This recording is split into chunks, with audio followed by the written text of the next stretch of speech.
গত বিশ্বকাপের প্রথম ম্যাচে আর্জেন্টিনাকে হারানো সৌদি আরব এবার বিশ্ব চ্যাম্পিয়ন উরুগুয়েকে রুখে দিল। গত বিশ্বকাপে প্রথম ম্যাচে আর্জেন্টিনাকে হারিয়েই দিয়েছিল।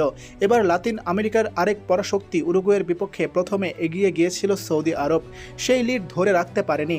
তবে উরুগুয়ের মুহুর্মুহু আক্রমণ ঠেকিয়ে হার ঠিকই এড়িয়েছে মধ্যপ্রাচ্যের এই দেশটি। মিয়ামি স্টেডিয়ামে উরুগুয়ের দাপটি খেলা ম্যাচে 1-1 ড্র নিয়ে মাঠ ছেড়েছে সৌদি আরব। ফলে পয়েন্ট ভাগাভাগি করেছে দুই দল। ম্যাচে 27টি শট নিয়ে 10টি লক্ষ্যে রাখলেও একটির বেশি গোল আদায় করতে পারেনি উরুগুয়ে। অন্যদিকে 7 শটের 3টি লক্ষ্যে রেখে একটি গোল করে সৌদি আরব।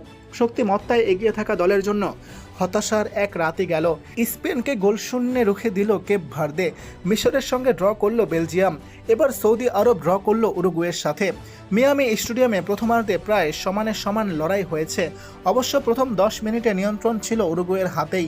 30তম মিনিটে প্রথম বড় সুযোগ পায় উরুগুয়ে, তবে ফেদ্রিকো ভিনাসের ডাইভিং হেড দারুণ দক্ষতায় হাত দিয়ে ক্রসবারের উপরে বের করে দেন সৌদি গোলরক্ষক আল ওয়াইস।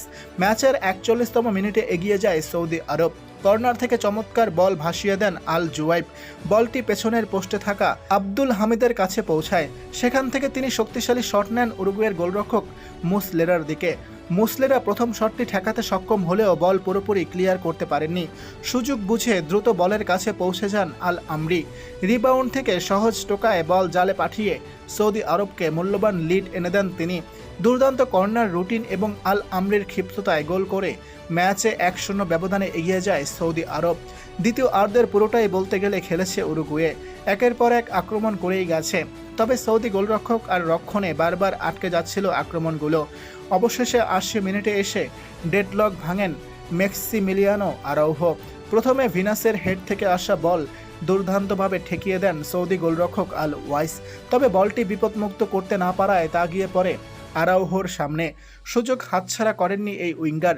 গোলরক্ষক আল ওয়াইস তখন অবস্থানের বাইরে থাকায় সহজ একটি টোকায় বল জালে পাঠিয়ে দেন আরাউহো। দীর্ঘ চেষ্টার পর অবশেষে সৌদি রক্ষণভাগ ভাঙতে সক্ষম হয় উরুগুয়ে। জয় তুলে নিতে এরপর আরও আক্রমণের চেষ্টা করেছে উরুগুয়ে। যোগ করা সময়ে 3য় মিনিটে আরও একবার নিজের দলকে বিপদ থেকে রক্ষা করে সৌদি আরবের গোলরক্ষক আল ওয়াইস। এবার তিনি গোল বঞ্চিত করেন উরুগুয়ের মিডফিল্ড তারকা ফেদ্রিকো ভালভার্দেকে। শেষ মুহূর্তে প্রায় ম্যাচ জিতিয়েই দিচ্ছিলেন ভালভার্দে। দূর থেকে নেওয়া তার শক্তিশালী শটটি নিচের ডান কোণে ঢুকে যাচ্ছিল বলেই মনে হচ্ছিল, তবে অসাধারণ ক্ষিপ্রতায় ড্রাইভ দিয়ে বলের নাগাল পান আল ওয়াইস। এক হাতের স্পর্শে বলটিকে পোস্টের বাইরে ঠেলে দেন তিনি। ফলে নিশ্চিত গোল থেকে বঞ্চিত হয় উরুগুয়ে। শেষ পর্যন্ত 1-1 সমতায় শেষ হয় ম্যাচ। উরুগুয়ের বিপক্ষে ম্যাচ ড্র করেই সিজদায় লুটিয়ে পড়ে সৌদি আরবের খেলোয়াড়রা। এই যেন তারা খোদার কাছে সন্তুষ্টি প্রকাশ করল। গত বিশ্বকাপে আর্জেন্টিনার মতো পরাশক্তিকে হারিয়ে দিয়েছিল প্রথম ম্যাচেই, এবারও এক পরাশক্তি উরুগুয়েকে হারিয়ে দিয়েছিল, কিন্তু ভাগ্যক্রমে একটি গোল পেয়ে যায় উরুগুয়ে এবং শেষ পর্যন্ত ম্যাচটি ড্র হয়।